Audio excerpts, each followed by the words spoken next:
and can go into the services that they need for better housing.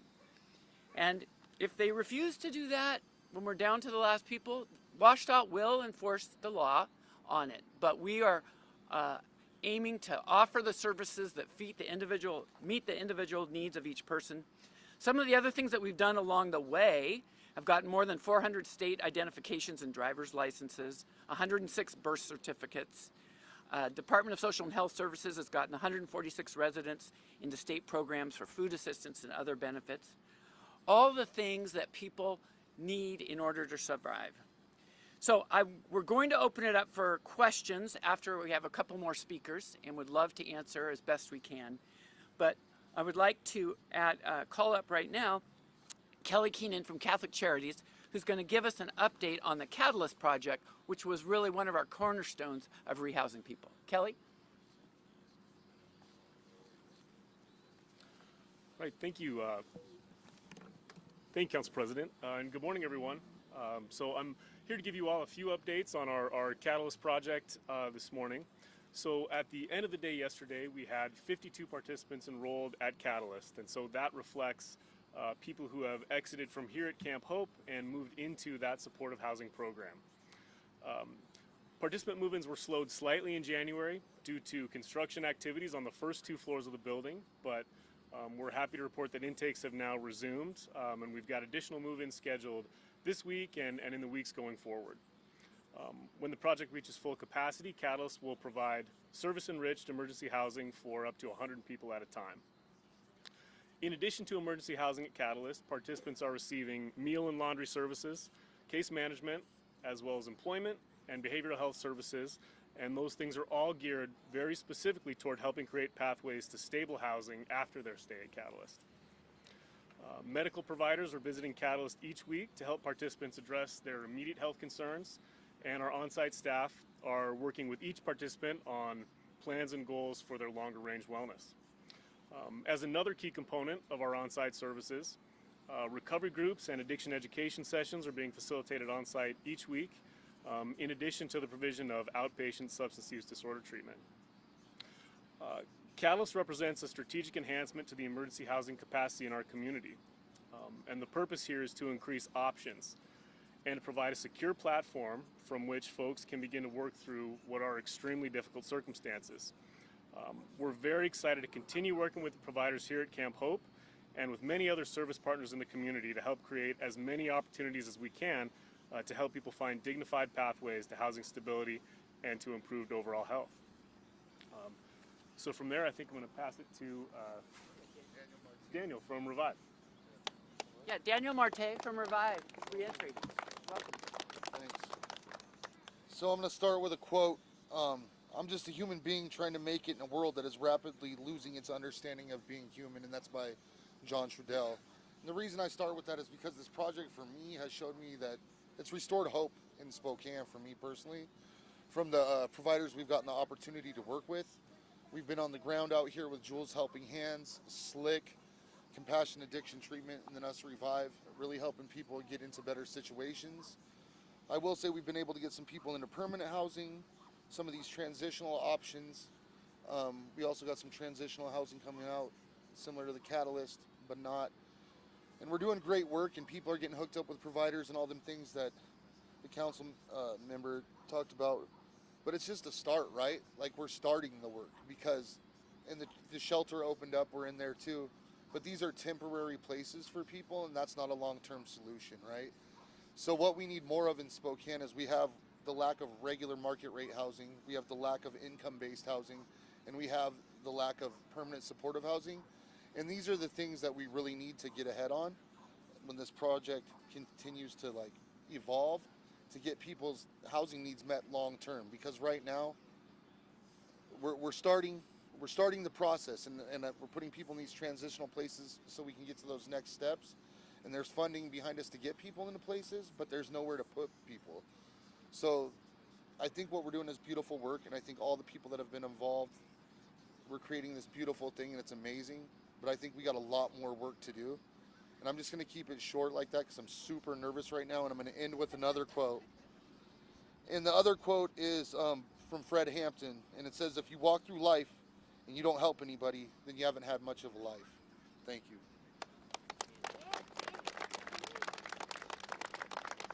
So just to let you know some things that are coming up, we've completed most of the point in time count. I spoke to staff yesterday, and the last thing is the shelters have until February 5th to get their numbers in. And then within a couple weeks, which is way earlier than normal, we will find out really the state of unsheltered homelessness in the entire county. Secondly, I know you've reported on this regional housing authority that we're working on. That's going forward. We're having regular meetings about that, and hopefully we'll start this 90-day clock to put together the governance and really bring everyone together and make less political and more coordinated decisions about how we utilize resources and get people housed. And the last thing that I want to say, I just want to reflect back really the last 18 months. 18 months ago, we were so much more divided as a community. There were literally lots of people saying we should not provide any services, and then somehow people will just leave. And then there were people saying, no, housing first, services, we gotta do this. And there was a big argument about that. We know that 8 out of 10 people in this encampment are from Spokane. This is a local problem of people. But what we've done is we've brought the business community and the faith community and the various strategies of sheltering and services and the nonprofit communities and the various governments and even law enforcement. And we're coming together and realizing that we have to provide housing and services. We don't have to be in our silos. We have to do it together. And I think people realize now that that's all this attention is.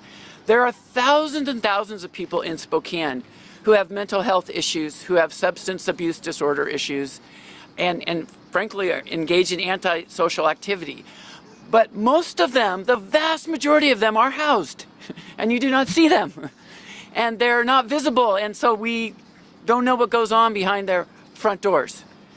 The people who are homeless don't have a front door, and all their traumas and their challenges are exposed to the world, and people react to that. And so we know that we need to provide front doors for people and services to address their needs, just like every other human being. So that is what the work that we're up to now, and I'll open it up for any questions for anyone, including anyone who's up here. Yes? Council President Amanda Rowley with KREM 2. For the past year, the city, the state, and Jules, you guys have been at arm's length, and now you're arm in arm. Does that have anything to do with the federal settlement that was in place? Why the change of heart now? Well, many of us have been trying to create that reconciliation along the way.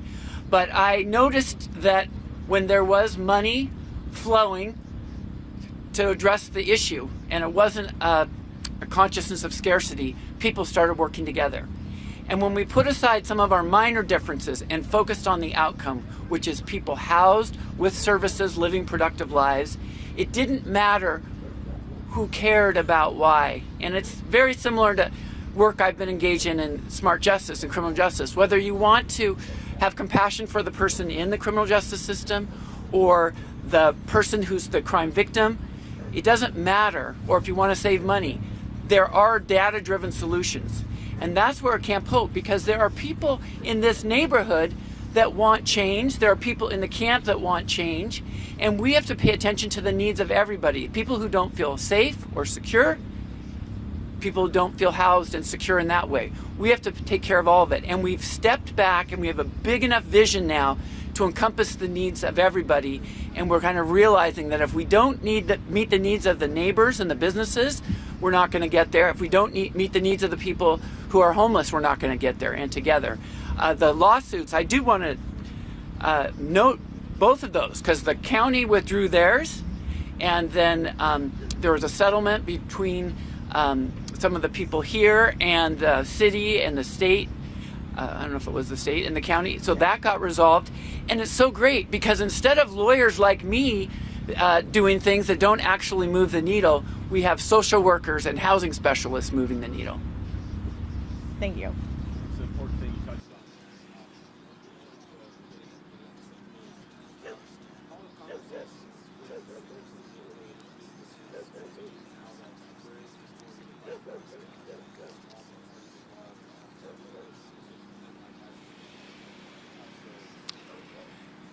Well, we asked the police department, what are the stats from when the fence went up and didn't go up?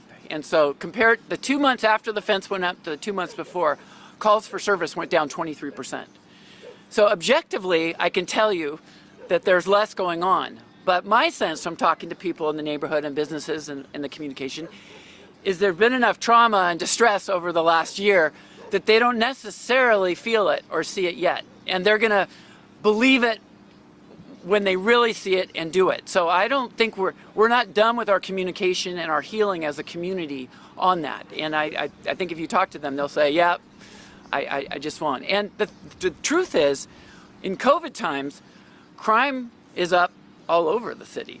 There are neighborhoods that are nowhere near any encampments that have even more crime than here. And they're upset, and we're trying to figure out how to deal with that. So there's still a lot of work to be done for the neighborhood and the insurances. And, we're still figuring out how we can best invest in this entire area.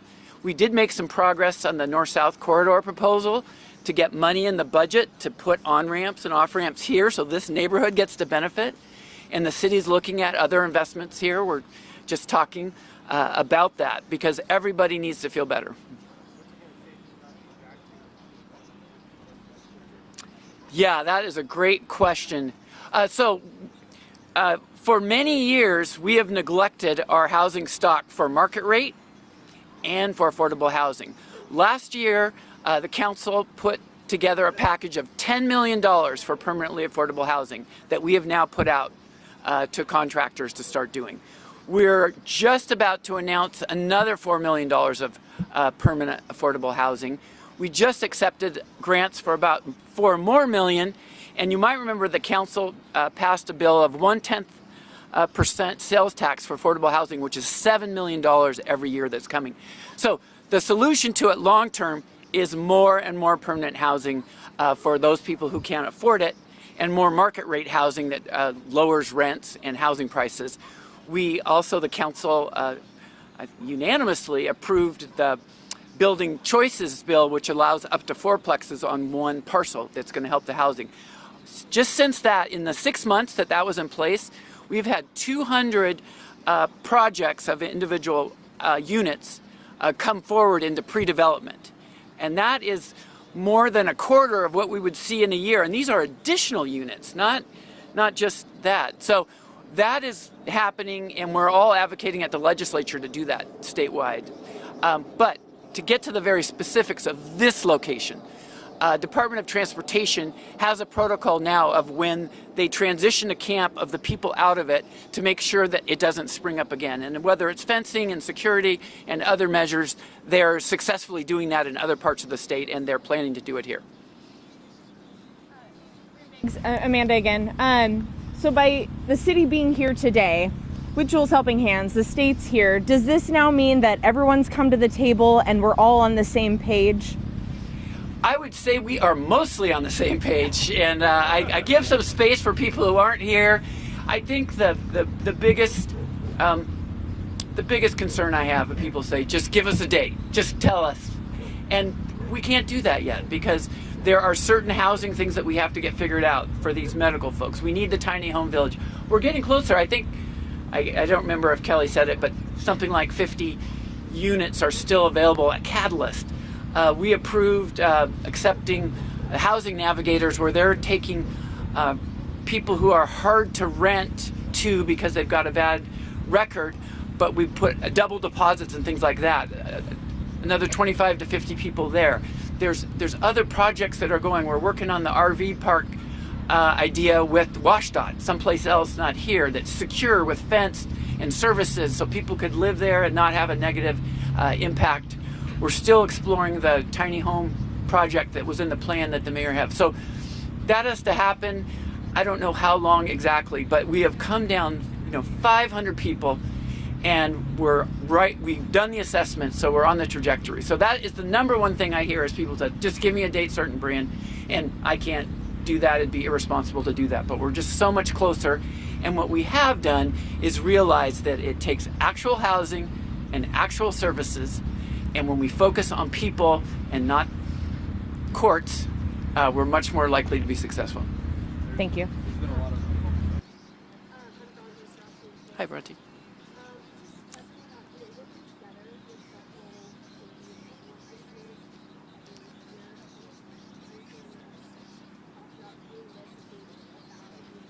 Sure. Yeah, well, so our city administration and the county, and I think Spokane Valley and a lot of the providers, they're meeting, I believe, on a weekly basis now on how to move forward, mostly on decommissioning this encampment, but also other things as well. So they're meeting regularly. But actually, council members Zappone and Kinnear, this was their idea to come and say, you know, we see so many negative stories. Let's tell people specifically what's really happening. What is the good? So we organized this as just a taste. We didn't invite every provider to speak. There's so many people that are making this happen. So that's why we wanted to do it. We just wanted to do a positive of what's going on. There's plenty of concerns that get reported on as well, and those need to be addressed as well.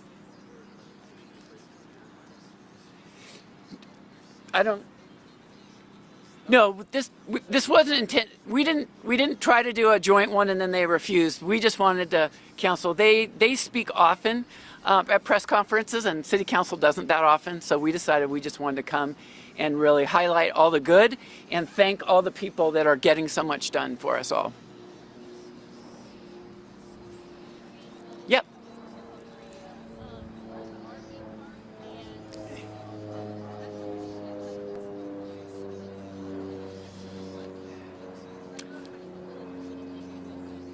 Yep. Yeah, I'm not the person that could give you the latest on that. I did talk to Empire Health about it last week, and they said, great.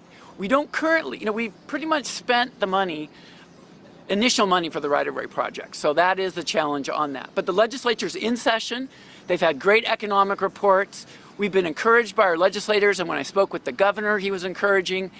Basically, the pitch that I've been making to them is, if we have decommissioned 500 people out of 630 people here, more than any other place in the state, reward us with some more money to finish the job.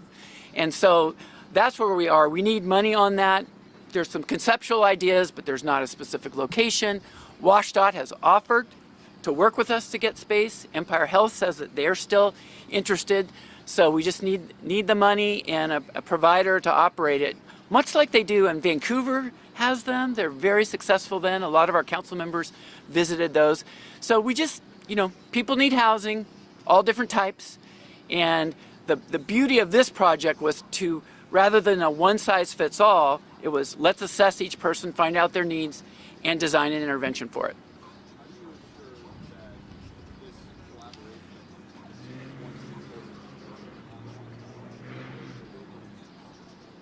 Yep.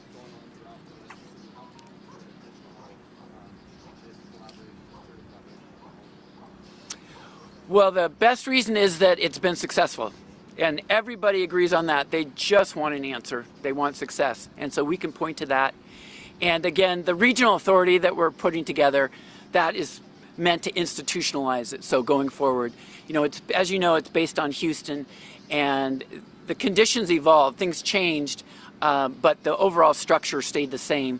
And we're hoping to learn from Houston, learn from Seattle and Atlanta, and say we can go even quicker because we can learn with that. And the remarkable thing here in Spokane is that everybody seems to want to do it. In Houston, there's a lot of resistance. People are like, oh, I don't want to give up my little bit of control. And here, people see the benefit. So I'm, the mayor and I are arm in arm on that, and it's great, and I think it will be successful.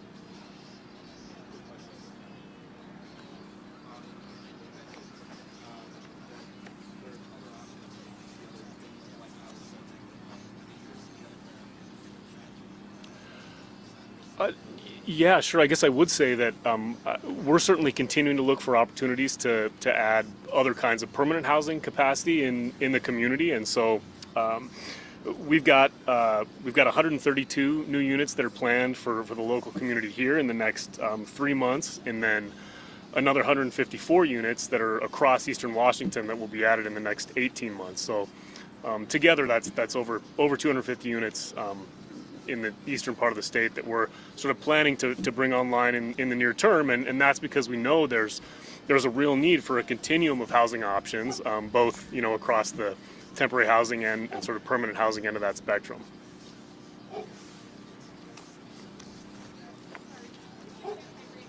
The city attributes the success of decommissioning 500 plus people from this camp, moving them off camp, to the EOC, the Trent Shelter, the Catalyst. I mean, am I missing something? No, I mean, and again, I just always want to be straightforward. Not everybody who left went into housing or services. Some people just left. But it's all of those things together. I think there's been plenty of time where people were kind of butting heads with each other that slowed us down. But that seems to have gone away now, and we're on the same page. So yeah, everybody who housed somebody, and this is the thing that I've been saying for a long time. For a while, people were competing and say, our way to do it is the best. And my view is, no, your way to do it is the best for the people you serve, and your way is the best for the people you serve. But let's please coordinate so we can do all it and be efficient and be best at what we do. That's really the vision going forward. And this is working very well, especially now that people have really come together. And we just need to do more of it, because there's a lot more homeless people in Spokane than behind this fence. Hundreds, if not thousands more people that we need to get housed into services and become members of our community where they feel like they belong as much as we do. All right. Okay. Yes, Bob.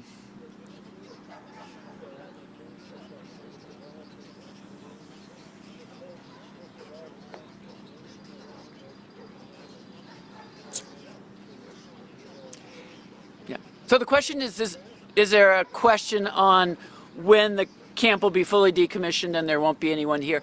No, I don't think there is a date. In the long term, some of this land is going to be a north-south corridor, but other swaths of land on this thing are going to be permanently affordable housing. And the city of Spokane went to the legislature and worked with Mike Gribner from Transportation and Senator Billig to get our ability to do that. So this whole area will be transformed. And I think we've got the governor and the state back in line on, we're not going to wait 6 years on the north-south freeway as well. So I'm looking forward that it won't just be bulldozed over, that there will be either a transportation corridor right here or really vibrant housing. And with that, I think we have to wrap it up, they tell me. Thanks everyone for coming out, and thanks all of you who are here supporting this effort that we all belong in Spokane. Take care.